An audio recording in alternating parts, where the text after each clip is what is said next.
Mr. Boyd, I am Agent Avrahami, and this is Agent Roberts. You'll have to come with us. What now? Oh. Please get dressed, Mr. Boyd. We'll wait for you in the car. Mr. Boyd, did you hear what I said? You know what? You boys can go to hell. I'm not going anywhere. Not right now, at least. You can come down to the police station during regular hours. You can't just come to my house while I'm sleeping, pull me out of bed without any breakfast. Right now, the only place I'm going is back to bed. I'm closing the door now, and if you... Jack, what's all this? I told everyone what a great sport you are and how fun it would be to play a little joke on you. Where's your sense of humor gone? Ethan, it's 5 in the morning. At this hour, the only thing that'll get me laughing is one of you feds slipping on a banana peel. Well, what'd I tell you? He's such a joker. You're getting old, Ethan. You're getting fatter, Jack. And you're getting boring. And you're getting fired. Fine. You win. But you're still a snappy dresser, Jack. As I'm sure you can guess, we've got an assignment here in Freeburg. Come on, let's go. We'll fill you in at the scene. Oh, and I really am glad to see you, Jack. You have no idea.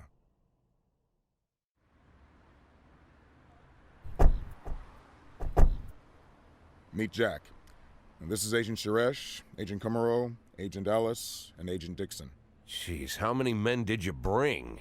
11 people on my team, plus 2 heads, but they're still asleep at the hotel. We got to Freeburg a couple hours ago.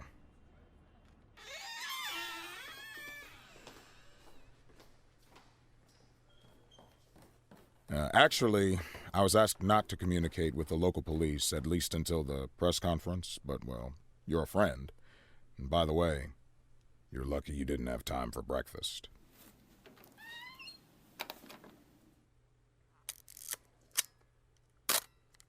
Now, the press are calling him the Dentist. Just like every other fucking maniac, he's got his own stupid nickname. We spent 19 years chasing this guy.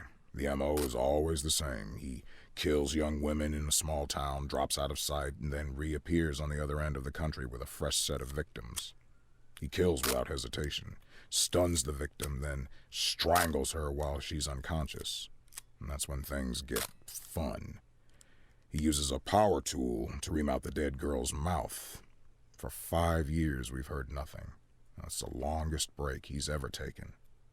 Then 6 hours ago, we got a crazy anonymous tip that the dentist was in Freeburg, and he'd already committed his first murder. They even told us the address of the house. Looks like our anonymous tip came from the dentist himself, but that hasn't been verified yet. Oh, Dixon, don't go anywhere. So, Jack, listen. Dixon will take you to the station. You can bring your people up to speed. I'm looking forward to full cooperation, and it would be great if you could bag a criminal like this before you retire. A nice farewell. You know what I'm saying, Jack? Yeah, a nice farewell. And Dixon, Mr. Boyd will tell you where to take him. Come on, look alive. You're the police chief's driver today, if that's good enough for you. I'll come around to see you tonight. Buy us some beers, huh? But not that piss you normally drink. That stuff gives me wicked heartburn.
412A.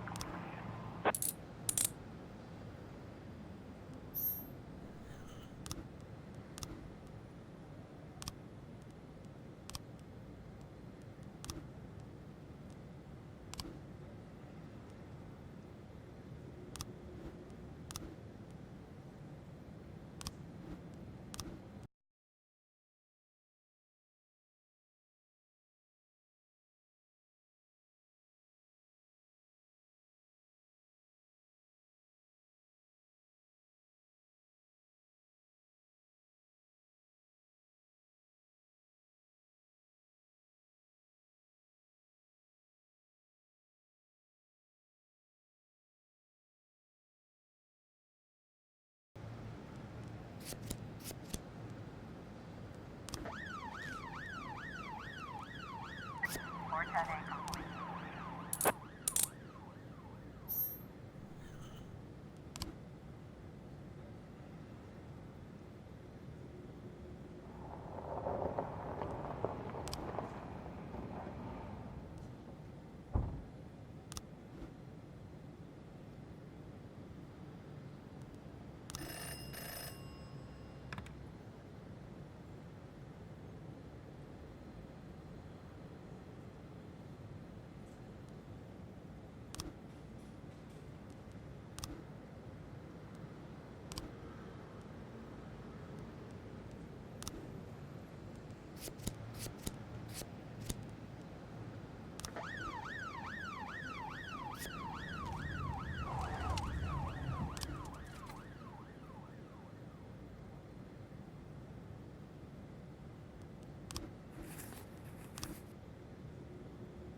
Looks like we have a situation here.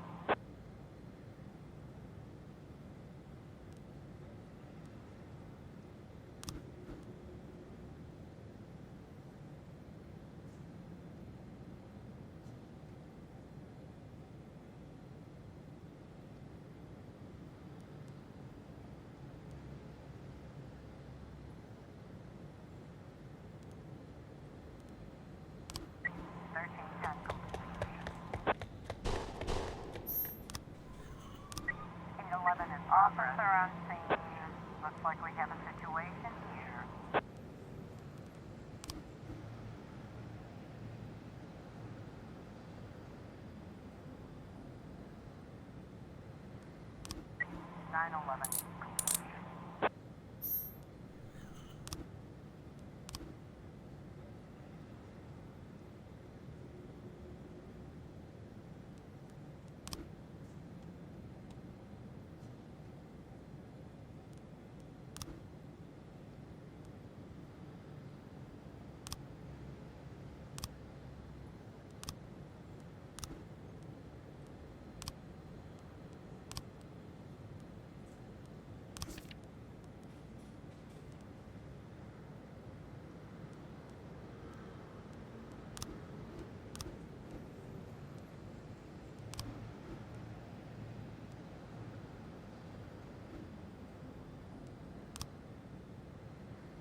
So I went downstairs figuring I'd find some mercenary or an escaped serial killer or some other lowlife I'd put away, right? But when I hit the lights, I saw a young kid. Couldn't have been 20. Skinny, dirty. Didn't even have a real weapon, just a rusty shiv. He just stood there, didn't say anything. My whole career, I've been staring down the most dangerous people in the country, and the only one to get into my house and scare my family to death was just some kid about to crap his pants. And I pointed my gun at him, and he just stood there with his mouth open. Bad luck for him. He was pretty lucky to still be alive. And you know what? It was you that saved him. I think you have me confused with somebody else, Ethan. No. Listen. All these years, me and Marla joked about how dangerous my job is. We figured that sooner or later someone would sneak into our house and cut us to pieces, yeah? Pretty dark jokes, but innocent enough. And Marla asks me not to jump into gunfights when she kisses me on the cheek before I leave for work. It's like we figured that if we joke about stuff like that, then it'll never actually happen. But While I trained my gun at the kid's nose, I finally realized someone really can get into our house. Someone really can cut us to pieces. Now that it finally happened, I can't make any more jokes like that. Marla won't laugh anymore. She'll burst into tears and stay in bed all day crying, hating me more and more every second. So I figured the only way out of the situation was to show her that if someone really does dare to break into our house, he's guaranteed to get a bullet in the face. He'll die right there on the living room carpet. God, Ethan, didn't know you were so bloodthirsty. I'm telling you, Jack, I was serious about shooting this kid right there where he stood. I was about to pull the trigger. But then I remembered you. Remembered 1,000 years ago, we went to the lake and had some beers after an ethics lecture at the academy. I was all angry with that professor, Laszlo, yeah. Remember what he always told us? Being a good policeman is very simple. You just need to keep doing the right thing. I hated those pretentious speeches. I cussed Laszlo up and down and said, if you always do what's right, you've turned yourself into a robot. And you just sat there, drunk eyes staring into the distance. And you were all calm and said, no, Ethan, it's the other way around. To do the right thing takes everything you got as a human. I said that. Oh, what an idiot I was. Come on, Jack, it's not funny. When things get bad, it's those moments you gotta be hopeful and stay human. And I did just like you said. I stayed human. And then I slapped the cuffs on the kid in one quick move, just like Bobby Flash. Bobby Flash? What? You don't remember Evening Freeburg, the old news column? Stories about the cop hero Bobby Flash? Yeah, I heard they even published a book a few years ago. Oh, that Bobby Flash. Yeah, that Bobby Flash. How can you not remember Bobby Flash? We all argued at junior high about which one of us would be Bobby Flash when he grows up. Oh, I'm no Bobby Flash. A hero cop would never think about shooting a terrified teenager.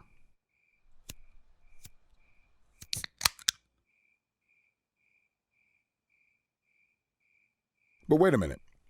If I'm not Bobby Flash, then maybe you are. Yeah, maybe so.